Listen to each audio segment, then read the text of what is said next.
ओम शांति। ओम शांति। ओम शांति। आज बाबा को 10/7 सन 2020 को साकार मुरली छ। मुरली को सार में, मीठे बच्चे, तुम इस पढ़ाई से अपने सुखधाम जाते हो, वाया शांति धाम।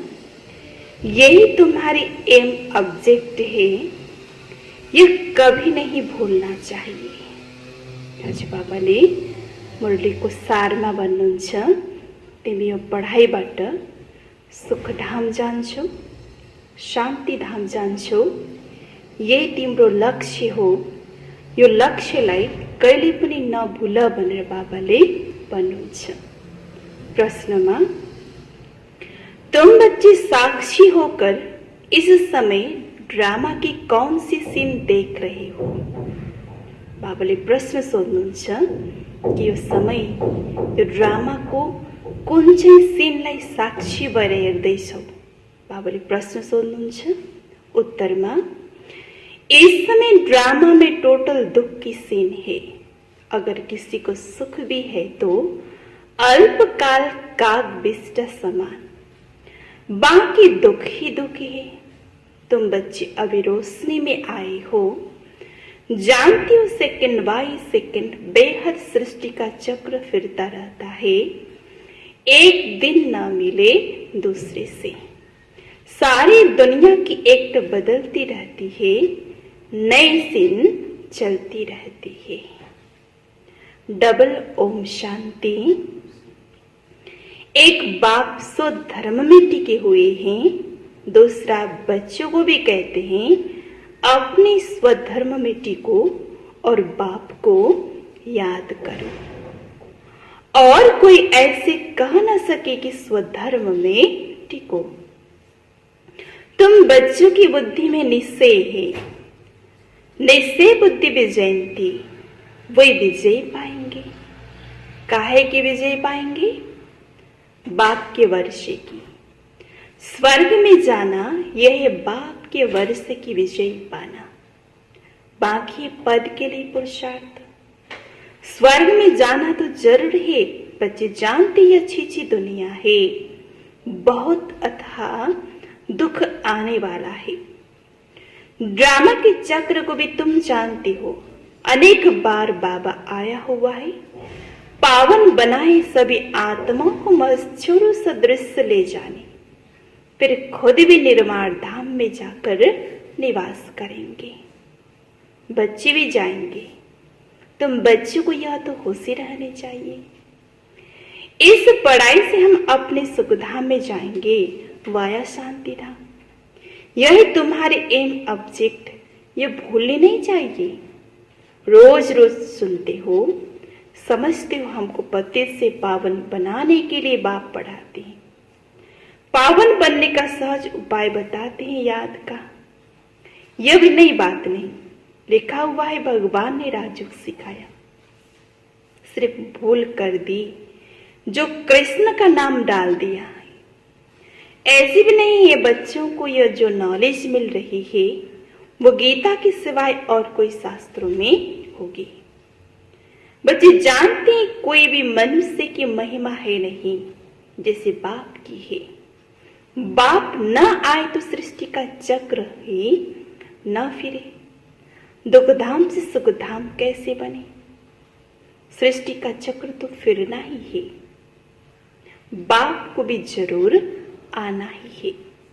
बाप आते सबको ले जाने, फिर चक्र फिरता है। बाप ना आए तो कलयुग से सतयुग कैसे बने? बाकी सब कोई शास्त्रों में नहीं है, राजयुग है ही गीता में। अगर समझे भगवान आब में आया है तो एकदम भागी मिलने के लिए। सन्यासी भी चाहती है ना कि भगवान से मिले। पतित पावन को याद करते हैं वापिस जाने के लिए। अभी तुम बच्चे पद्मा पदम भाग्यशाली बने हो, वह अथाह सुख होते हैं। नई दुनिया में जो देवी देवता धर्म था वो अभी नहीं है। बाप दैविक राज्य की स्थापना करते ही ब्रह्मा द्वारा। यह तो क्लियर है। तुम्हारी एम ऑब्जेक्ट ही यह है, इसमें संशय की कोई बात नहीं। आगे चल समझ ही जाएंगे।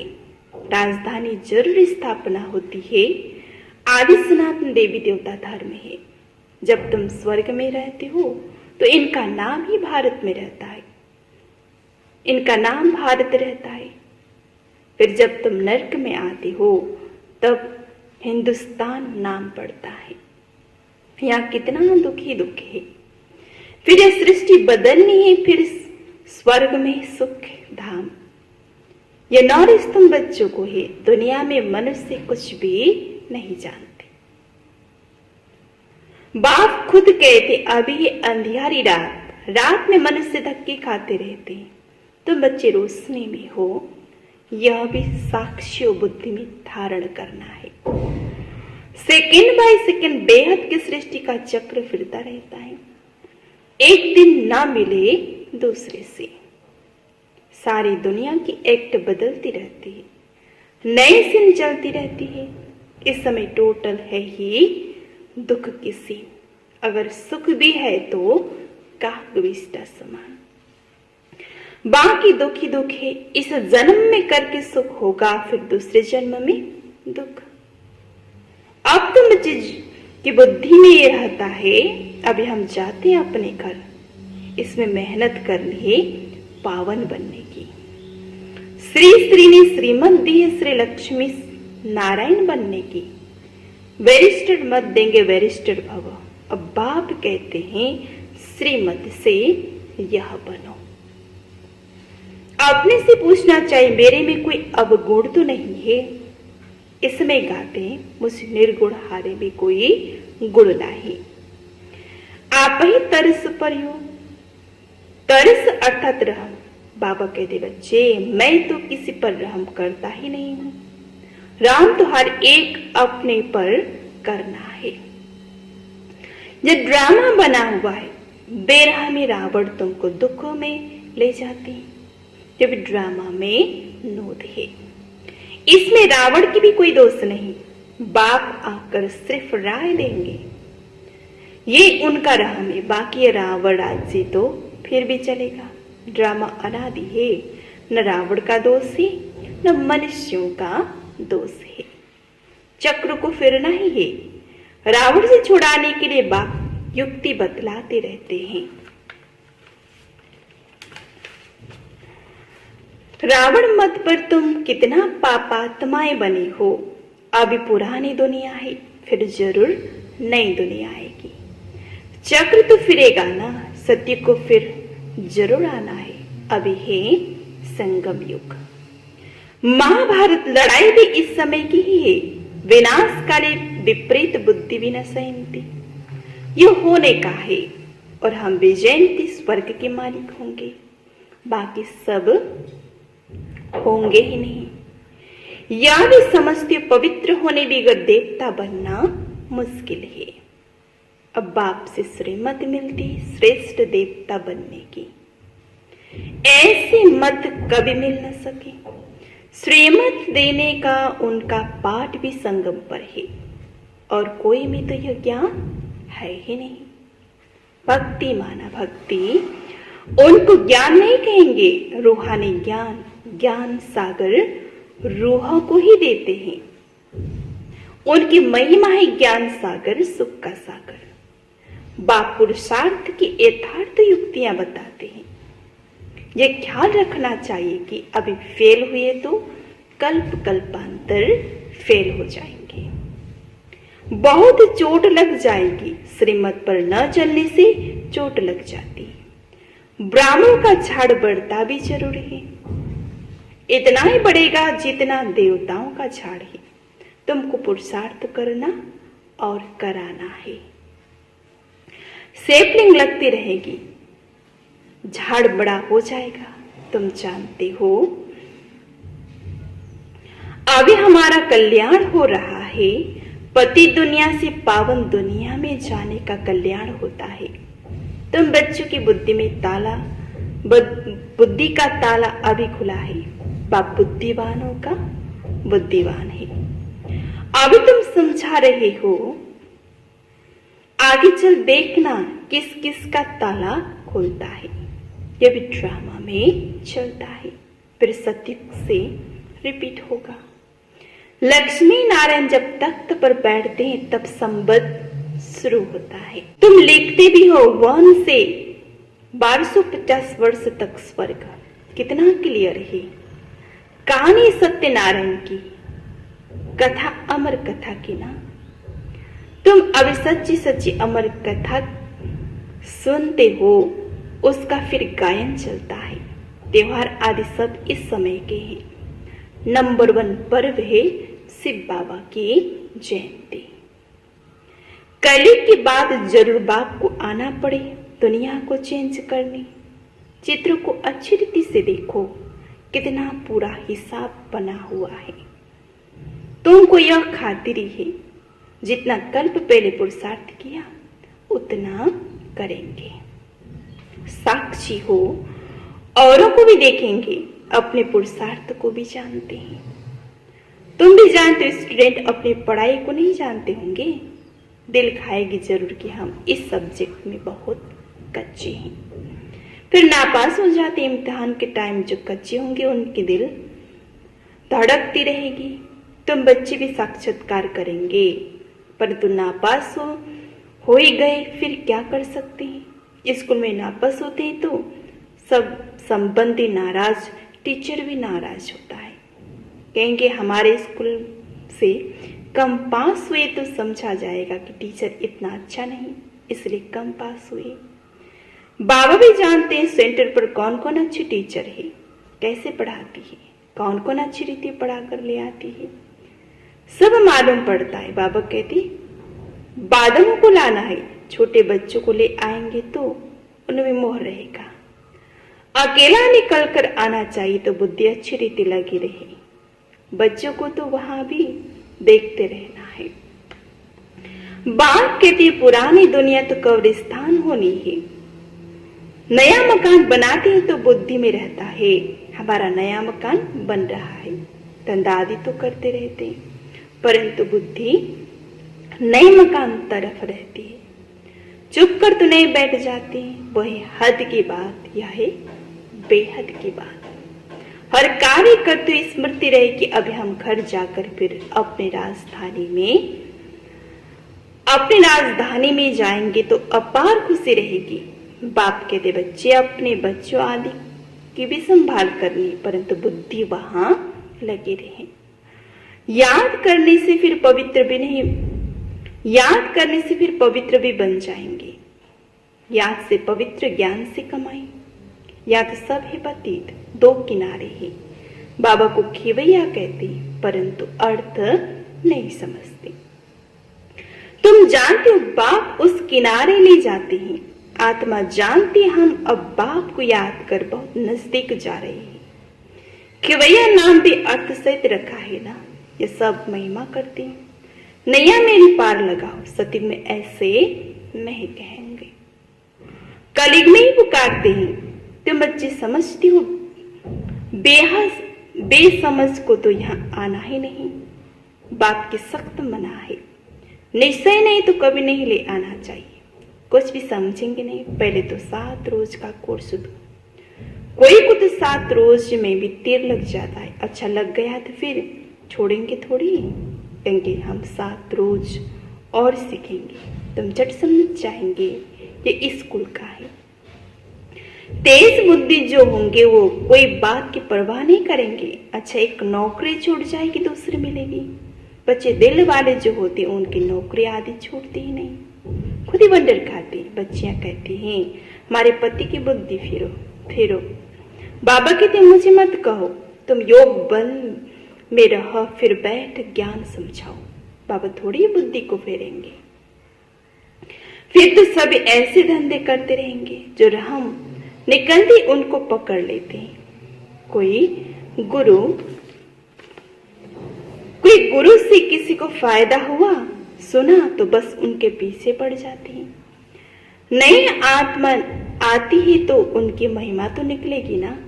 फिर बहुत फॉलोअर्स बन पड़ते हैं। इसलिए इन सब बातों को देखना नहीं है, तुमको देखना है अपने को, हम कहाँ तक पढ़ते हैं। यह तो बाबा डिटेल में जैसे चिट चैट करते, बाकी सिर्फ कह देना बाप को याद करो, यह तो घर में भी रह कर सकते हो, लेकिन ज्ञान सागर तो है तो जरूर ज्ञान भी देंगे ना। यह मुख्य बात मन मना भव। साथ में मनुष्य सृष्टि के आदि मध्य अंत का राज भी समझाते हैं। चित्र भी तो इस समय बहुत अच्छे अच्छे निकले, उनका भी अर्थ बाप समझाते। विष्णु की नाभि से ब्रह्मा को दिखाया गया है, त्रिमूर्ति है, फिर ब्रह्मा की नाभि से विष्णु की नाभि से ब्रह्मा, या फिर क्या है बाप बैठ समझाते, या राइट है या रॉन्ग है। मनोमय चित्र भी ढेर बनाते हैं ना। कोई कोई शास्त्र में चक्र भी दिखाया है, परंतु कोई ने कितनी आयु लिख दी, कोई ने कितनी आयु लिख दी, अनेक मत है ना। शास्त्र में हद की बातें लिख दी है, व बेहद की बात समझाते हैं कि सारी दुनिया में है रावण का राज्य। ये तुम्हारी बुद्धि में ज्ञान है, हम कैसे पतित बने, फिर पावन कैसे बनते हैं। फिर पीछे और धर्म आते, अनेक वैरायटी है, एक न मिले दूसरे से, एक जैसे फीचर्स वाले दो हो न सके। ये बना बनाया खेल है जो रिपीट होता रहता है। बाप बच्चों को बैठ समझाते, टाइम थोड़ा होता जाता है, अपनी जांच करो हम कहाँ तक खुशी में रहते हैं। हमको कोई विकर्म नहीं करना है, फालतू तूफान तो आएंगे। बाप समझाते, बच्चे अंतर्मुखी होकर अपना चार्ट रखो, तो जो भूले होते उनका पश्चाताप कर सकेंगे। ये जैसे योग बल से अपने को माफ करते हो, बाबा कोई क्षमा या माफ नहीं करते। ड्रामा में क्षमा अक्षर ही नहीं है, तुमको अपनी मेहनत करनी है। पापों का दंड मनुष्य खुद ही भोगते हैं, क्षमा की बात ही नहीं। बाप कहते हर बात में मेहनत करो। बाप बैठ युक्तियां बताते आत्माओं को, बाप को बुलाते हैं, पुराने रावण के देश में आओ, हम पतित को आकर पावन बनाओ। परंतु मनुष्य समझते नहीं। वही आसुरी संप्रदाय, तुम ब्राह्मण संप्रदाय, दैविक संप्रदाय बन रहे हो। पुरुषार्थ भी नंबरवार करते हैं, फिर कह देते इनकी तकदीर में इतना ही है। अपना टाइम वेस्ट करते, जन्म जन्मांतर कल्प कल्पांतर उच्चपद पा नहीं सकेंगे। अपने को घाटा नहीं डालना चाहिए, क्योंकि अभी जमा होता है, फिर घाटे में चले जाते हो। रावण राज्य में कितना घाटा होता है। अच्छा, मीठे मीठे सिकिलदे बच्चों प्रति माता पिता बाप दादा का याद प्यार और गुड मॉर्निंग। रूहानी बाप की रूहानी बच्चों को नमस्ते, रूहानी बच्चों की रूहानी बाबा को याद प्यार गुड मॉर्निंग नमस्ते। धारणा को लागी मुख्य सार में पहलो पॉइंट, अंतर्मुखी बन अपनी जांच करनी है। जो भी भूले होती है उनका दिल से पश्चाताप कर योग बल से माफ करना है, अपनी मेहनत करनी है। दूसरा पॉइंट, बाप की जो राय मिली है उस पर पूरा चलकर अपने ऊपर आप ही रहम करना है। साक्षी हो अपने व दूसरों के पुरुषार्थ को देखना है, कभी भी अपने आप को घाटा नहीं डालना है। वरदान मां, निरंतर याद द्वारा अविनाशी कमाई जमा करने वाले सर्व खजानों के अधिकारी भव। विस्तार मां, निरंतर याद द्वारा हर कदम में कमाई जमा करते रहो तो सुख शांति आनंद प्रेम इन सब खजानों के अधिकार का अनुभव करते रहेंगे। कोई कष्ट अनुभव नहीं होंगे। संगम पर ब्राह्मणों को कोई कष्ट नहीं हो सकता। यदि कोई कष्ट आता भी है तो बाप की याद दिलाने के लिए, जैसे गुलाब के पुष्प के साथ कांटा उनके बचाव का साधन होता है, वैसे यह तकलीफें और ही बाप की याद दिलाने के निमित्त बनती है। स्लोगन, परमात्मा श्रीमत के आधार पर कर्म रूपी बीज को शुभ संकल्प का जल मिलता रहे तो बीज शक्तिशाली बन जाएगा। अच्छा,